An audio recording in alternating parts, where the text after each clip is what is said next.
ഇന്നാണെങ്കിൽ പ്രത്യേകിച്ചൊന്നും പറയാനില്ല. ഞാൻ ഒരു 7:30 ആകുമ്പോഴാണ് പാടത്തേക്ക് വന്നത്.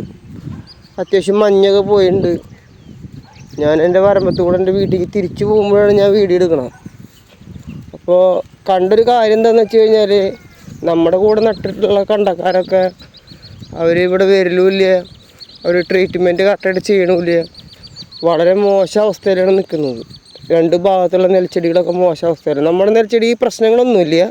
പക്ഷെ ഇതിൻ്റെ ഒരു പ്രശ്നം എന്താണെന്ന് വിചാരിച്ചു കഴിഞ്ഞാൽ, നമ്മുടെ ചുറ്റുമുള്ള ആൾക്കാരും വൃത്തിയായിട്ട് നമ്മുടെ കൃഷി നോക്കുന്നില്ല എന്നുണ്ടെങ്കിൽ നമ്മൾ എത്ര നോക്കിയാലും അതിന് ബുദ്ധിമുട്ടുകൾ കൂടുകയുള്ളൂ.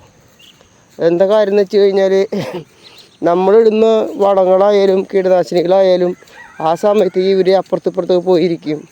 എന്നിട്ട് ഇതിനൊരു പീരീഡ് ഉണ്ടല്ലോ, ഈ കീടനാശിനിക്കാണെങ്കിൽ ഒരു പീരീഡ് ഉണ്ടല്ലോ, അത് കഴിഞ്ഞാൽ തിരിച്ച് നമ്മുടെ നെല്ലിലേക്ക് തന്നെ വരും.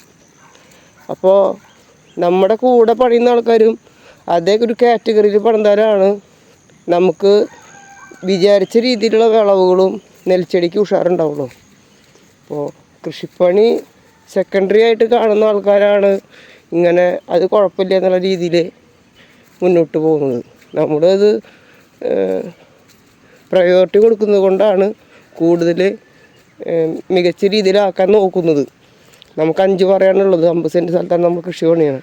അടുത്ത പ്രാവശ്യത്തേക്ക് കൂടുതൽ കൃഷി പണിയണമെന്നാണ് ആഗ്രഹം. അപ്പം അതിന് വേണ്ടിയിട്ടുള്ള തയ്യാറെടുപ്പുകളും ഇപ്പോഴേ നടത്തിക്കൊണ്ടിരിക്കുകയാണ്. ഓക്കെ, അപ്പോൾ എല്ലാവർക്കും ഒരു ഗുഡ് മോർണിംഗ്.